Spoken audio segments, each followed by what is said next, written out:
That's White House Press Secretary Josh Earnest after he was asked who it is President Obama voted for in the Illinois Democratic primary. And while the White House is not revealing the president's choice, there are reports Mr. Obama has decided it's time to unite the party behind Hillary Clinton. A couple of headlines caught our eye today. In the Washington Post, quote, Obama wading deeper into presidential campaign melee.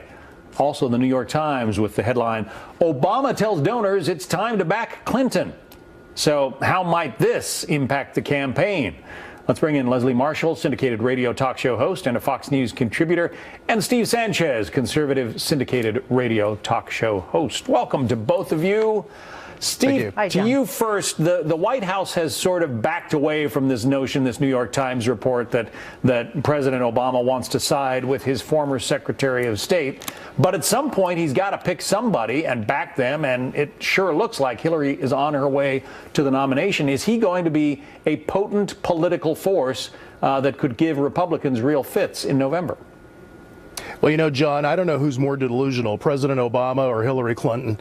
He's had a failed presidency. There's no question about it. When we look at Obamacare, we look at him, his foreign policy. He can't even muster the words radical Islam. He's abandoned Israel. He's forgot about the Christian community. This guy has a failed presidency. Hillary wants a third term of failures. And because she's willing to continue his agenda, of course he's going to endorse her, and of course he's going to back her, because let's just be intellectually honest. He's a selfish guy. I think we've seen that over the last 7 years.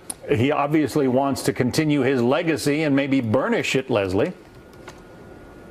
Oh, no question. And quite frankly, if we're talking about selfishness, I think Donald Trump wins the prize for that one. And if it is Donald Trump on that Republican platform, there are going to be voters, whether they're Republicans or whether they don't want to align with one political party, who are going to look to the Democrats. Now, if Hillary is on that platform, having a backing for President Obama actually might help. And here is how. One, his approval ratings are up.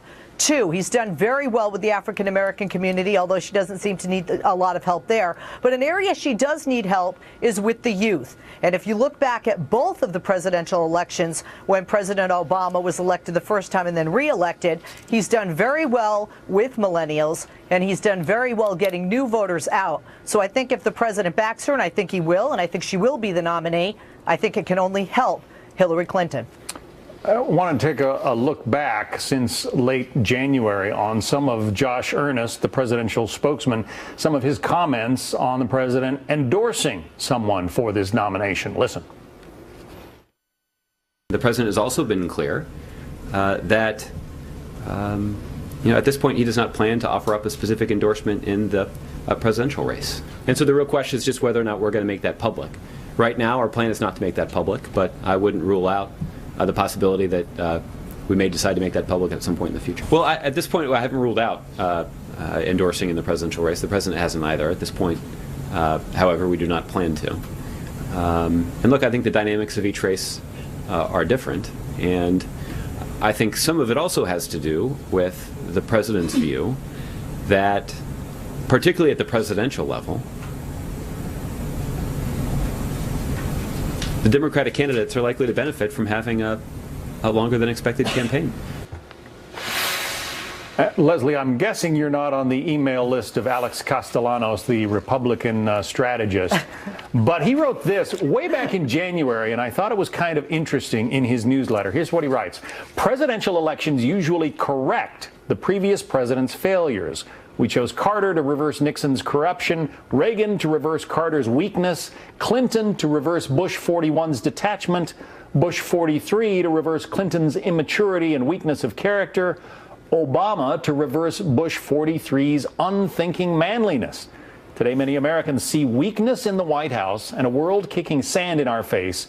Trump's display of strength and confidence may be exactly what Republicans find lacking in the president we are about to replace. I mean, is it possible, Leslie, that Donald Trump as a candidate is in part a creation of the man who currently occupies the Oval Office? Well, I know a lot of people want to blame President Obama, but I would look more to the elected officials who have majorities in both the House and the Senate and said, vote for me and I will bring you jobs. Not one bill did that. Not one bill put forth to do that. Vote for me and I'll secure the borders and I'll attack illegal immigration, an area where there could have been bipartisan support, and there was nothing done with comprehensive immigration reform by the Republicans. So I think this is actually a statement on the party and the insiders in Washington and the career Republicans more than the president. Steve, quick summation. You know, Leslie has the typical liberal ideology. She forgets, though, that President Obama had a mandate. He had the House and the Senate the first couple of years of his administration. Where are those shovel-ready jobs? Look, he's a failure. The presidency is a failure. We're a laughingstock. This is not the America I grew up in, and many people are seeing that. That's why you see a Donald Trump movement. You see Republicans, independents, and Democrats swaying over to this guy because he is not an insider. He's not establishment. And I know that's hard to swallow, Leslie, but it is the truth after all. All right. Steve Sanchez and Leslie Marshall, you two enjoy your weekends. Thank you both. You too, John.